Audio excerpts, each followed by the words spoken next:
Greetings. I'm Reverend Jennifer Cormier, proud creator of this podcast.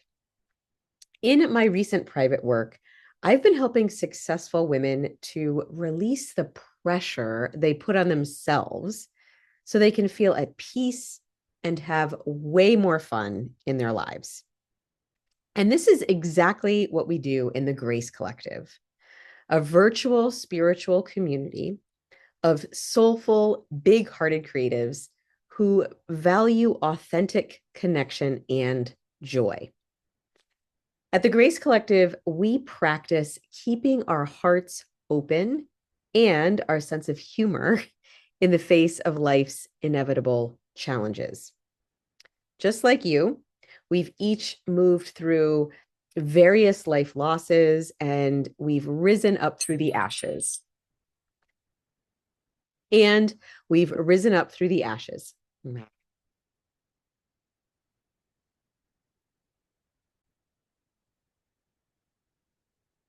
Greetings.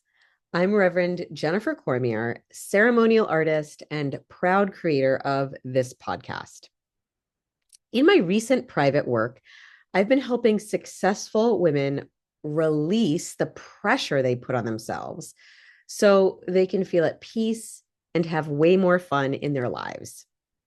This is exactly what we do at the Grace Collective, a virtual spiritual community of soulful, big hearted creatives who value authentic connection and joy. At the Grace Collective, we practice keeping our hearts open and our sense of humor in the face of life's inevitable challenges. Just like you, we've each moved through various life losses and we've risen up through the ashes. We're leaders, artists, healers, aunties, mothers, grandmothers who gather to heal, grow, and create together. We honor our bodies, the earth, and all beings as sacred, knowing that nature, friendship, and laughter are all good medicine for the soul. We meet at the intersection of spirituality, embodiment, and creativity as part of our activism and our legacy. So I welcome you if you are a soulful woman looking for more community, creativity, laughter, and fun. I invite you to join the Grace Collective. Visit www.gracecollective.us and check out the show notes for more details. I look forward to connecting with you there. Until then, I send warmth and gratitude from my heart to yours. Hello and welcome to this episode of the podcast. Today, I am really honored to introduce you to Gabby Jimenez, who is a hospice nurse, end-of-life doula, conscious dying educator, as well as an author and a blogger. And how I know her as the creator of the Hospice Heart Facebook community, which has, I don't know, thousands and thousands and thousands of people that follow you. So I'm just so honored to have your voice here for our listeners to talk about end of life and conscious dying and however that unfolds in this conversation. So thank you so much for being here with us. Well, thank you for having me. I love what you are doing and putting out in the world. And so I feel quite honored to be a part of it. Oh, thank you. So you are actually local here, but we've rarely met in person. Did we meet at the Beautiful Dying Yes, Expo? We met there one time. That one was time. one time pre-COVID, Yes, a which is, long time ago, it feels it like. feels like years and years ago, although it wasn't that long ago. But now I'd like to meet again in person, but I've been following you online through, COVIDlandia to, and I'm really grateful that you're bringing these just really true conversations to the table, to people who are in grief, to folks who are caregivers, to families who are experiencing all kinds of layers of loss. So it can be a conversation that is often shied away from, the conversation around death and dying. And this, I wanted to really focus this series of 7 episodes around conscious dying because I think we just need to have healthy conversations around death and dying. And I'm just so happy to have your voice around this. So, we could start in 1,000 different places, I think, but you had mentioned, I know professionally you are a hospice nurse, and you also personally just went through a process of saying goodbye to your brother. So maybe we could just start with that personal story. Would that be okay?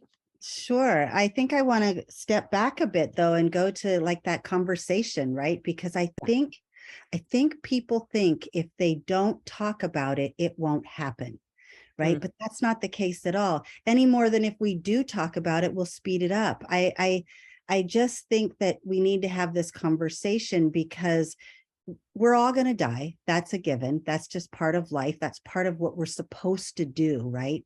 And I think for me that death reminds me to live. If we talked about it more, maybe we would live differently. Maybe we would live better and perhaps even kinder and more appreciative, right? And if we could talk about it with each other, we would be a little less afraid of it. I mean, I joke all the time and I say people don't ask me how my day is because they're afraid I'm going to tell them. Well, right. So, geez, Gabby, how was your day today? Oh, did you see someone die? Yes, as a matter of fact, I did. I witness death all the time, layers of death, the diagnosis, the process of dying, the families, the anticipatory grief, the death, the grief. I witness it all in some different flavor or color that encompasses all of that. And so I do see that a lot. You brought up my brother, which is very raw right now. It's been 9 months. And I just said to someone, someone said to me actually, oh, the year anniversary is coming up. And my response was, that it's not the finish line. It's just a mile marker. yeah. I mean, I just keep floating through, sometimes numb, sometimes present, sometimes ready, sometimes not, to just embrace what each day brings. Losing my brother was especially hard because we had a disconnect and hadn't talked for a long time. Mm, And that changes things. The fact that I'm a hospice nurse and I've got all the tools in my bag to help someone through their dying process and couldn't even help him, that made me feel inept in some ways and like I was failing him. And then you have the emotions of not talking for so long, for years. I flew to Montana, which is where he was when he was in the ICU, and I flew there and I stayed at his bedside and I visited him every day and talked to him. He was non-responsive except for one day, and I said all the things. And when I'm with a patient and a family, I always say, talk to them, say all those things. And in general, in life, I tell people to say them now, don't wait for the bedside, because there is nothing more difficult than to sit at the bedside with someone who is dying and say all the things you wish you had said 2 years ago. I didn't do it. I didn't say I was sorry. I didn't ask for an apology. I didn't do anything. I just ignored it. And I just moved forward every day as though life was okay because my brother wasn't in it. And then one day he actually wasn't in it. And I regret all of that. Time takes on a whole new meaning when you have less of it. And especially with the people that are supposed to be the ones closest to you. So that was hard. That was really hard. And I felt so lost. And his daughter was there with me. And I was so focused on helping her through it that I didn't take care of me. I didn't say what I needed, but when it was my turn to sit with him, because we switched back and forth each day, I forgave him. I said, let's let it go. I said, let's get through this. And Ben, if you get through this, we're going to do better. And one day he woke up, and I've told this story before, but this is really powerful. It's important. He woke up and this validates the fact that we say people can hear, right? He heard everything I said. And I said, did you hear me? And he said, yes. And he said, I'm sorry too. But he didn't say it because he thought he was dying. He said it because he thought he was going to live. He was going to let it go too. And that to me is powerful, because it at least gave me peace in my heart, that we were able to let each other know we were sorry. It reminds me to not waste so much time being angry and holding on to that regret and guilt and anger and all the things that have happened in the past that are so way back there. Like, why do we do that? And I wasn't prepared to go in this direction, but I'm kind of glad that you got me here, because I realized that I spend so much time supporting others, and helping them through really tough times, that I had to learn how to do this. I had to learn how to take care of myself during this time. And it was new for me, and I wasn't good at it. I didn't know how to not be the nurse or the caregiver. I didn't know how to be the person at the bedside. He taught me that. And by teaching me that, by having this time, it has made me a better nurse, a better doula, a better educator, because now I feel like there is so much more we could do for the people at the bedside who are preparing to say goodbye. Wow. Wow. Thank you for that. And thank you for your, for this tender piece of you. It was, we talked sort of on the professional level, right? Because you have all of these professional roles that you play, but as a sister, hearing your story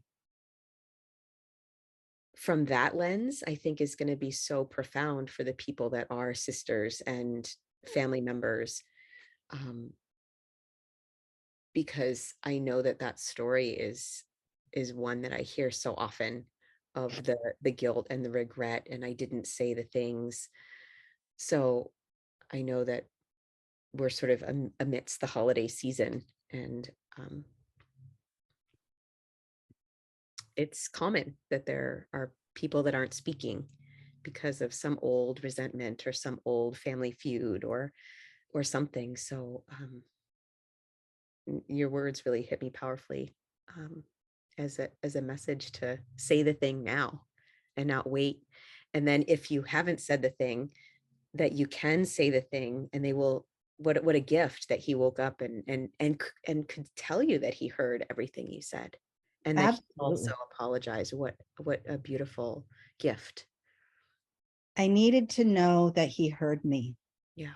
And I tell people all the time, they can hear you, and I believe that. I mean, I'm not blowing smoke. I truly do believe that, but I was able to witness it, which validated those words. And the Hospice Heart Facebook community is such a beautiful place, and there's 110,000 people that follow that, which tells me how many people, you and I were talking about this earlier, about just how many people in this world are dying and grieving, and what that looks like. And when my brother was going through his process, his journey, I wrote about it almost every day.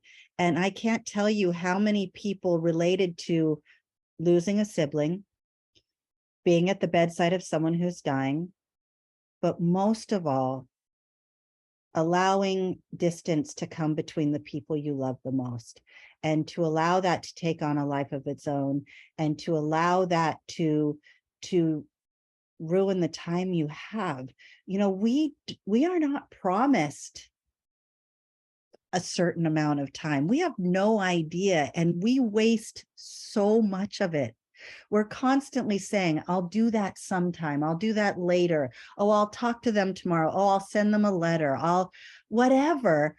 We're so busy putting off the future that we forget to be in the present. Like that. It's like, yeah, we think we have more time, but we don't. And we might not. We might. That'd be great. But what if we don't? What would you regret the most? For me, I regret the most that I let that happen between us. Yeah. That I didn't do anything to stop it. I can't fix it. I can't take away what happened. He hurt me badly. The disconnect started because of something he did, but was it necessary?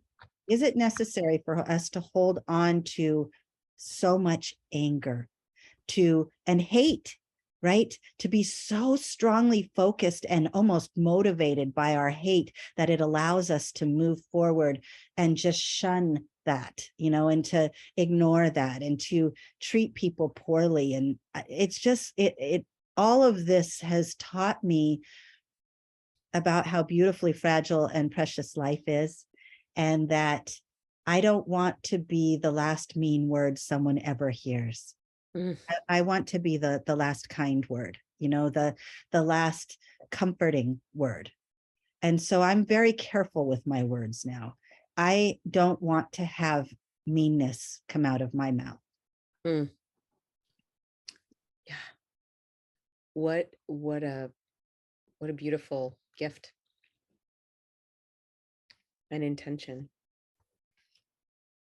So you shared that this process really taught you, and you wrote about it daily, about being one who is kind to yourself and really doing self-care. And I want to speak to that because so many folks are hospice nurses, are caregivers professionally or personally with someone that needs their attention at home, whether they're have a long-term illness or they are dying.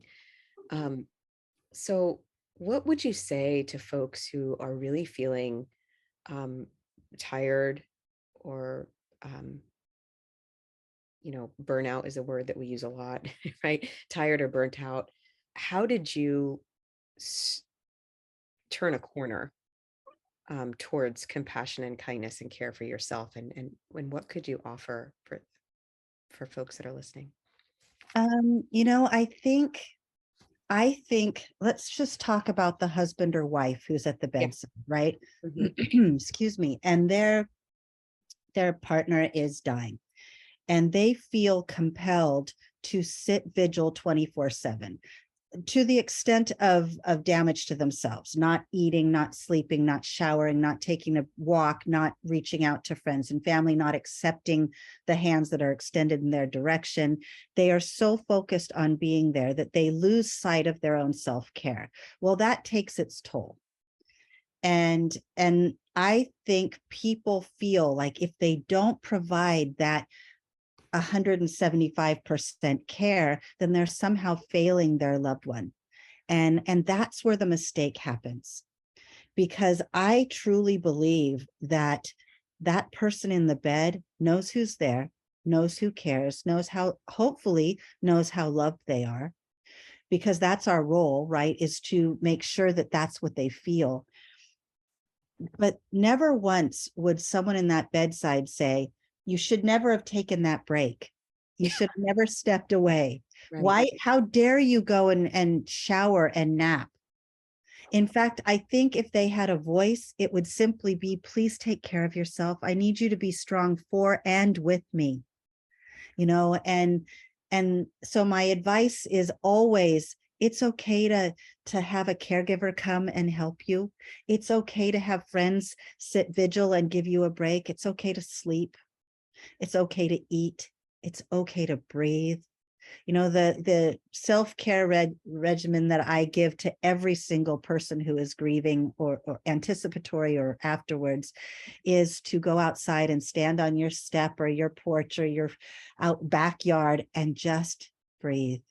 Take good, long, deep breaths. Savor that air, that moment, and just be with your breath, because you need that. We need that to fuel us. People always worry that they're going to step away and the person is going to die. And there's this sense of abandonment. I left them, I abandoned them, they died alone. Well, it's very important to know that the person dying in the bed will most often want some privacy. They don't want people staring at them every moment. They may not want you to watch them take that last breath. They may not want an audience. They may not like the fact that you are doing that.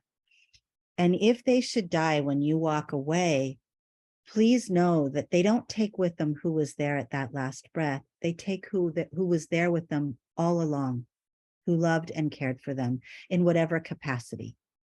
And so I'm constantly trying to encourage the caregiver, the partner, the bedside companion to breathe and to honor their own body, their own needs, to eat, to shower, to rest, and start there. To accept a hand that's extended to you is hard. Some people don't feel comfortable letting others help. I get that.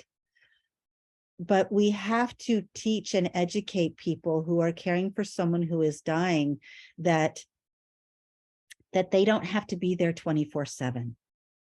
One of the things that I've learned in this work, when I first started as a nurse, a hospice nurse, I felt like I was supposed to be there every minute, and I was supposed to be there at that last breath. And I feel guilty for not. And this is just for my patients, and I pushed myself to an extreme to be there so fully present, almost to the point where I was so exhausted and beat I could hardly walk. I mean, I was so tired. I would stay longer. I would give more of myself than I had to offer. And I realize now that that's not my role. My role is to be there when I'm there and to be okay with whatever happens after. So when I'm with them at the bedside, I hand over as many tools. I make sure they feel supported. I give as much education and comfort and support that I can, so that when I walk out that door, they're not left helpless.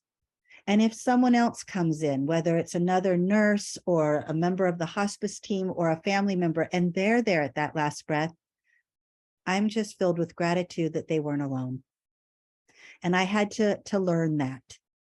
As a caregiver, we need to learn that it is not required for us to be there 24/7, because we will fall. We will fall hard if that continues.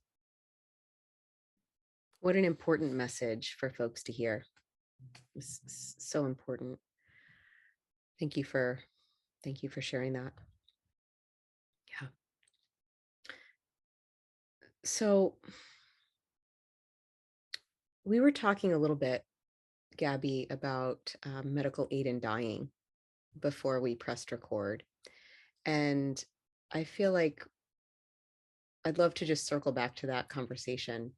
And I know it's something that you're really passionate about. And there are all different, viewpoints, and people feel all different ways. And there's, and I'm just curious if you could do a little bit of education for us and just talk a little bit about what is medical aid in dying, and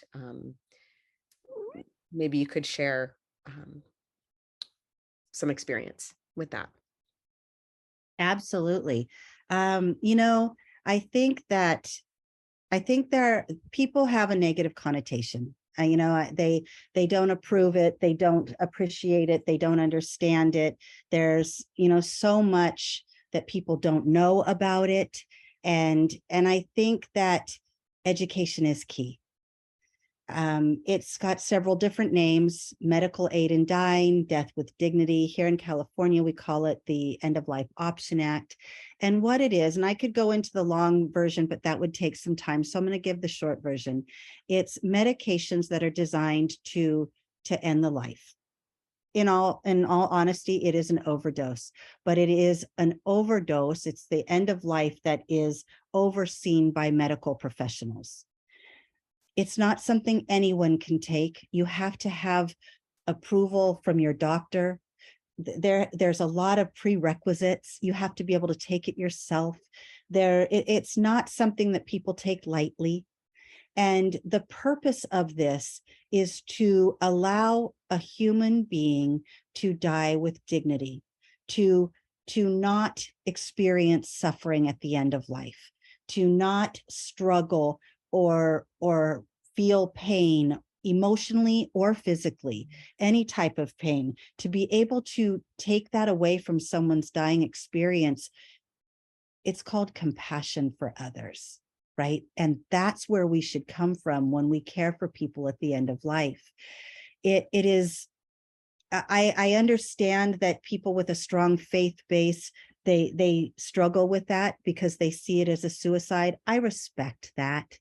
I respect anyone who doesn't agree or support it. I'm not in the business of trying to change people's mind, but I am in the business of educating. I have witnessed people who were struggling so deeply, their pain was so severe, and they were given this option. Now, they were already going to die. They weren't quitting. They weren't giving up. They weren't giving up the fight. They were saying, I don't want to suffer anymore. And so they elected to do this. Their doctors supported them. Their hospice medical director supported them. They followed all of the proper protocols.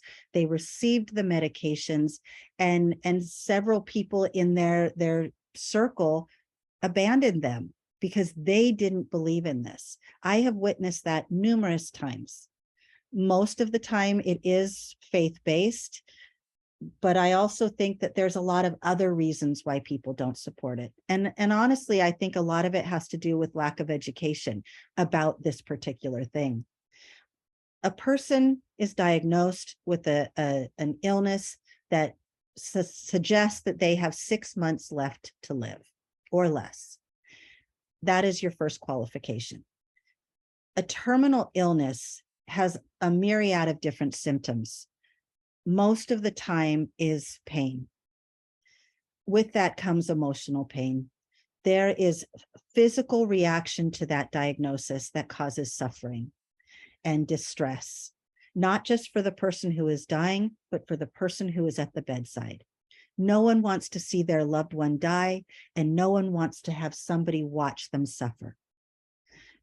We have an opportunity to remove that. We're not changing, we're not playing God. We're not, suddenly ending someone's life. We're saying, you're already dying. We're going to do it with kindness and compassion. And I think we need to be the type of community that comes together and says, yes, I want to be there for you and support you because you are dying, and I don't want you to feel alone or abandoned. I don't want you to feel judged. I don't want you to feel like I am not here to support you. And to simply be at their bedside and say, you won't do this alone. If we educate people more, if we help them to understand the why someone might be motivated to do this, then maybe they would understand. When our animals are suffering, when they are suffering in pain and there is no chance for them to recover, and their life will always be pain, or they will die a painful, suffering death, we give them the dignity of ending their life. It's hard for us. We're so attached to our animals. It breaks our heart, but we don't want to see them suffer. Why can't we do that for our humans? We are not doing something that isn't already in the trajectory of what they're going through. We're simply removing a portion of it by saying, we're not going to let you die with any more pain or suffering. That is compassion. You had used a word earlier, and why can't we just call this a compassionate death, right? That's what it is. It's us saying, we don't want you to suffer. Do I support this? Absolutely. Do I work for a company that supports it? Yes. Am I on the box, the soapbox of shouting, please, please just hear us? Yes. I do not think of it as suicide. I do not think of it as giving up. I do not think of it as quitting on life. I look at it as ending suffering. And I believe that all human beings deserve that. And if someone you love has chosen to do this, simply stand at their side and say, you won't do it alone, because that says to this person, I love you no matter what. So, if you are a woman who on the outside is doing okay, you're going through the motions, you're looking pretty functional, but inside there's a quiet heaviness around the state of our world right now. And you might be feeling exhausted from holding it all together. Life might be feeling pretty serious right now. You've been supporting others, you've been managing logistics, you've been keeping things afloat, but you are needing some nourishment yourself. And you might be missing that spark of joy right now in your life. So, I want to offer you a special gift. Even if this podcast isn't actively running, I'm going to keep some spots available on my calendar weekly for a special joy jumpstart call. This is for you if life is feeling like it's gotten too serious. You might feel stalled in your work or your creative projects. And the state of the world might feel like it's stolen some of your playful spirit. So it's time to get that back because your family, your activism, your work, it needs all of you. So in 15 minutes, we won't solve the woes of the world, but here's what I can offer you: a short personalized practice so you can come home to your heart and your body, so you can release a layer of mental tension, get a fresh perspective, and I will be giving you one personalized mini ritual so that you can align your system with joy again. And so you can walk away feeling a little bit lighter.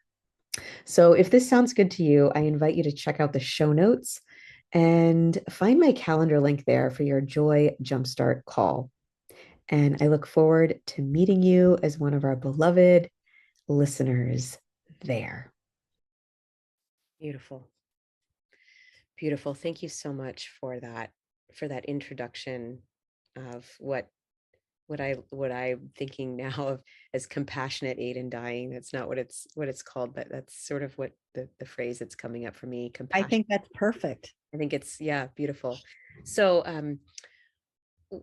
when have you as a hospice nurse been asked by families to come and be with them when they've chosen this medical aid in dying process? Oh, yes. I've probably been with 50, 50.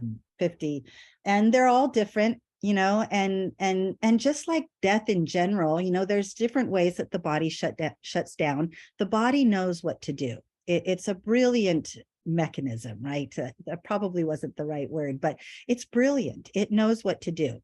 And it tends to fight illness, and it tends to try to fight whatever's happening to it. And so whether they die naturally, by disease or whatever causes, or by medical aid in dying or compassionate aid in dying, the body does have some movement, some sounds, right? That's just part of the process.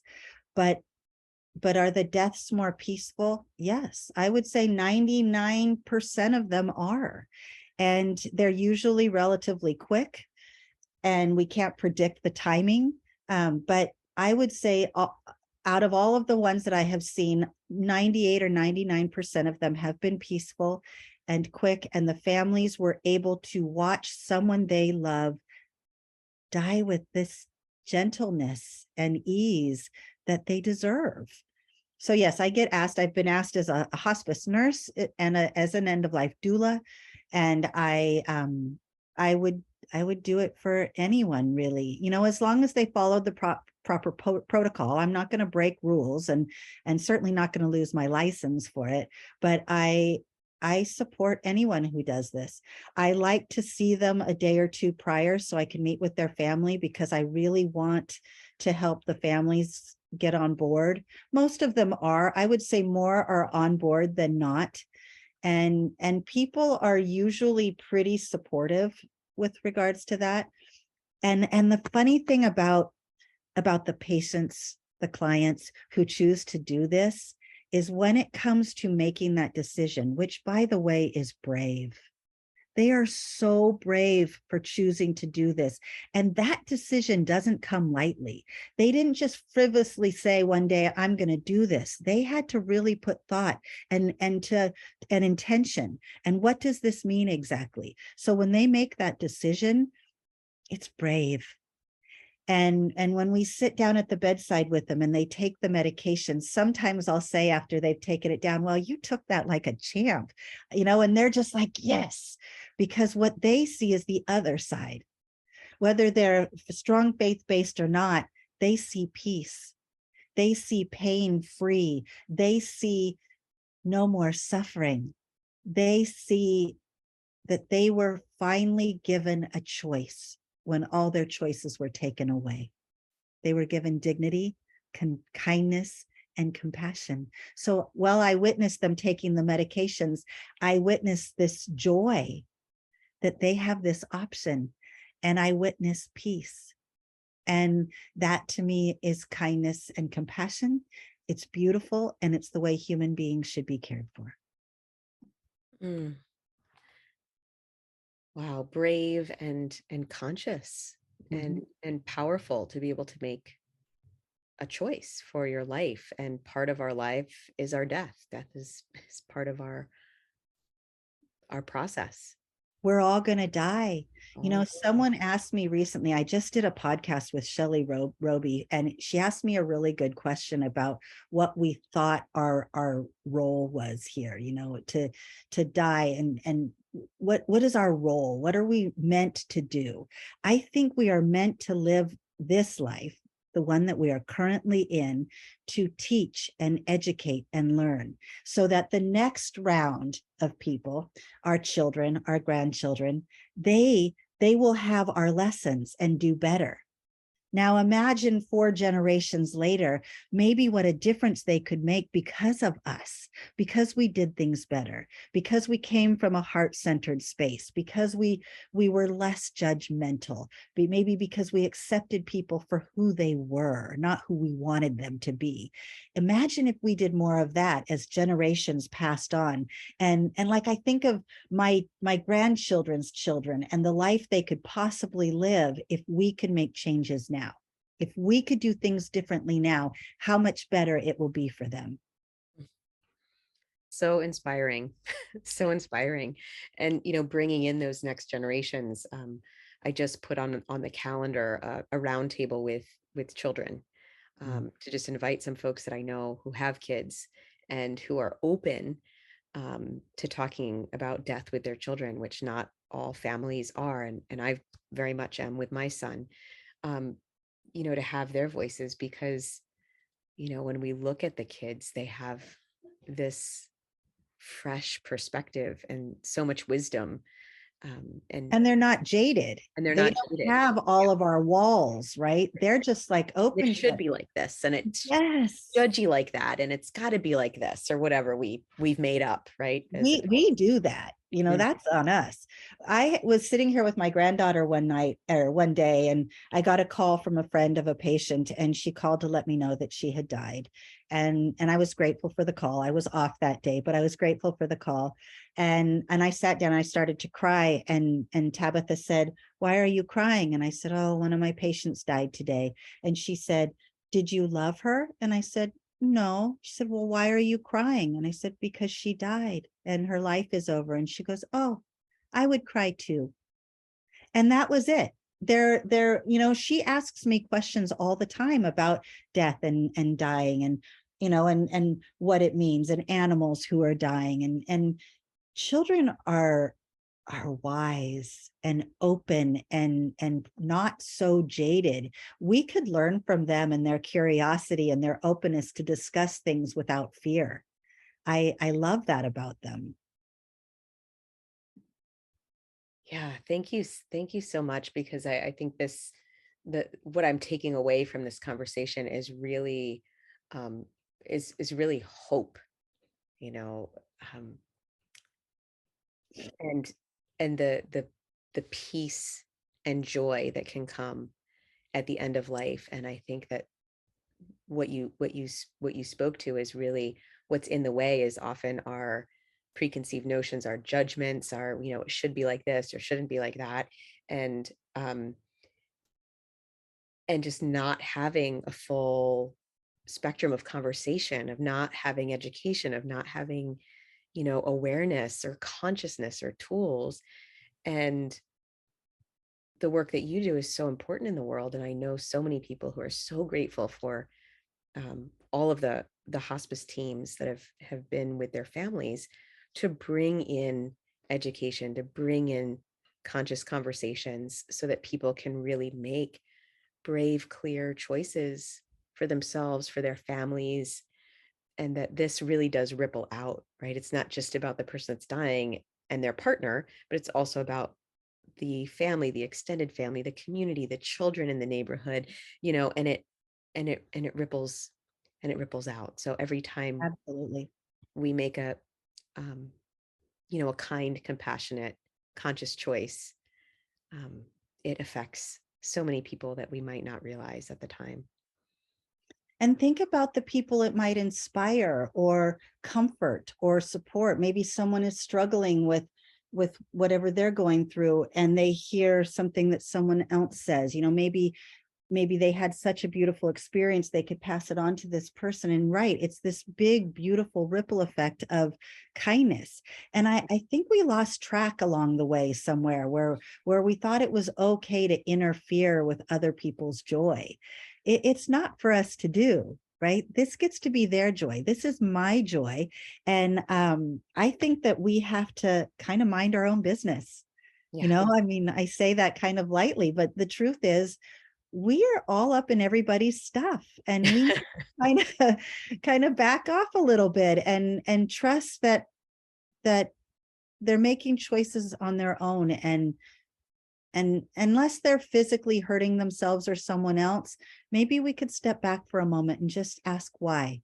Ask for more information, ask them to share with us where that decision or choice was motivated, and what inspired them, so that maybe we could understand where they're coming from, because their choices aren't about us. Yeah. Yeah. And that just basic tenet of not taking things personally, Yes. right, is just so, so powerful. And and what you're speaking to is really curiosity, right? Taking that pause to take some breaths, and how can I approach this with some thoughtful curiosity instead of, barreling in with my judgment, or, whatever, Exactly. whatever and stories and I have in my own head, And be honest about that, right? Be honest about your curiosity, the uncertainty you might have or feel, or even your fears. It's okay to be confused. It's okay to be afraid. Just be honest about that. And imagine someone meeting you where you are because you were honest about that, and them being more open to whatever it is that you're contemplating or thinking about or talking about or doing. And suddenly you feel just a little more supported. What a Yeah, difference that would make in our whole world. the whole world. Yeah. And the phrase that's coming to me is, tell me more, you Lean know in, ask questions. tell me more, tell Yes, me more. Um, as opposed to, we think we have to have it all together, and we have to have our viewpoint, and we have to have our right. And one of the most powerful statements that I got doing my conscious dying training was, can we have a little bit more time with that? Mm, I You like know, it was, if you're in a hospital situation and there's decisions to be made, that one question, can give the spaciousness, you know, to breathe and to have some curiosity, as opposed to having it be um, a rushed decision that people it. might regret. Shouldn't be rushed. I say to people all the time, hospice isn't the boss of you. No. Your doctors aren't the boss of you. You need to sit with it. Sit with it for a moment. First, take it all in and think about what you're struggling with most. What are you afraid of? What are you concerned about? What are your questions? And ask the questions. Time will be shorter, of course, when given a diagnosis, right? But you are allowed to ask questions. You're allowed to understand the why. You're allowed to ask, where does this go from here? What are my options? And I think people, that one of my favorite things that I teach in all my classes is to listen, not with the intent to fix, but instead to hear and validate someone's words. If we spent more time listening to others, we might actually hear what they're trying to say. And we have to feel safe with our own space and the time that we need to take to absorb it all and to work through it and to process it. And that goes with grief. People often tell someone who's grieving, shouldn't you be over that by now? That was like a year ago, wasn't it? Grief doesn't go away. We don't get to tell someone how to feel about their death and dying, or about their grief and grieving. We don't get to do that. This is not on a time clock, and people need to have have permission to sit with whatever it is they're soaking in and find a way to make peace with it. And that might take a while, and that's okay. Yeah. And that's okay. And that's okay. And as I heard your words just now, I just saw that it applies. You pulled in dying, you pulled in grief, anticipatory grief. And I also heard this just for, being in a relationship, Absolutely. with a partner, with family or friendships, just that simple, coming in not to fix, but Here, to I listen. hear you. Hear you. I hear what you're saying. I hear your words. I get it now because I took the time to hear you. Everyone's in such a hurry to one up the other, right? To knock down whatever they're saying before they actually hear where that was going, that they never got to be heard. And that's where disconnect starts. Yeah. We need to be able to give permission to sit with give them permission to sit with whatever it is they're processing in the time that they need it. And let's go back to what we just said. And it's okay. Yeah. It is okay. So reassuring and so hopeful. And I feel like that is just a really simple recipe for healing, in all of these realms. Absolutely. In everything we do, like Everything. just slow your pace a little bit, and take in the scenery. Yeah. Listen to what people are saying, hear them, and validate them and their words. You don't have to agree with them any more than they have to agree with you. But at least if we hear each other, maybe the volume won't be so loud. Yeah. And that's when things start to fall apart, is when the volume is turned up. Yeah. We don't need to live in that environment. And that's where the misunderstandings happen, and the, family fractures, and the guilt, all of those, All that of it. cascade of things comes in. So, we all, I think, just about everyone I've experienced in life, that we all want peace, I think. And But we have to do our part. we need to do our part. And this is a way toward our own peace. And You can't get anything for free, right? And you have to change that mindset. Everything that is worth having is worth working for, hard for. And so you have to just kind of savor things, go a little slower, take it all in, and And also, I think another thing that would be helpful for all of us is if we were a little more appreciative of what we have and who we have.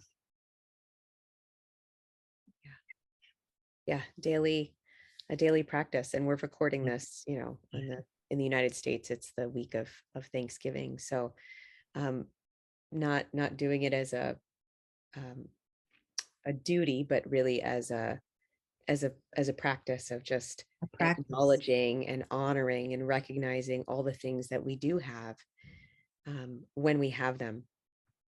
And truly savoring it with childlike enthusiasm, and to every moment is a memory for us and for anyone who's in our presence. How can we enhance that a little bit? Maybe sprinkle a little glitter on it and make it sparkle so that it stays with us in a really positive way. I think that if we all made an effort to leave positive memories with the people we love, that's their takeaway. How can we change that? I think that's a beautiful question to leave people with, a really empowering question, that we all have the power to make this particular moment sparkle a little bit for I want it to ourselves and for others. sparkle, Yeah. and to not allow anyone to dull your sparkle, right? I think if we just sprinkled a little glitter everywhere we went, then maybe everyone would feel that shine, and they would too also cause that ripple effect, like we talked about earlier. Yeah. I think we need to, we'll quote Gandhi here, and we need to be the change we want to see in the world. Yeah. Yeah. And I just took a walk around the block right before we started recording, and it was a dance walk. I had, I had my music on, and I was dancing past the dog walkers who were looking at me a little funny, and then smiling, right?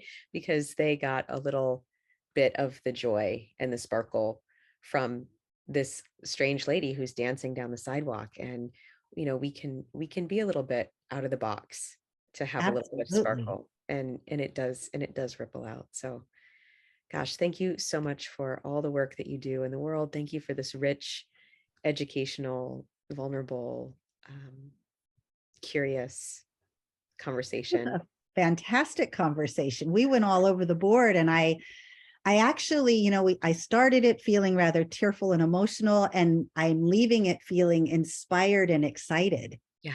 So thank you for this. So am I. So am I. So may whoever is listening receive a little bit of inspiration and excitement, or whatever it is that you need here Yes. today. Um, and until next time, we give great thanks. Yeah. Thank you. Thank you.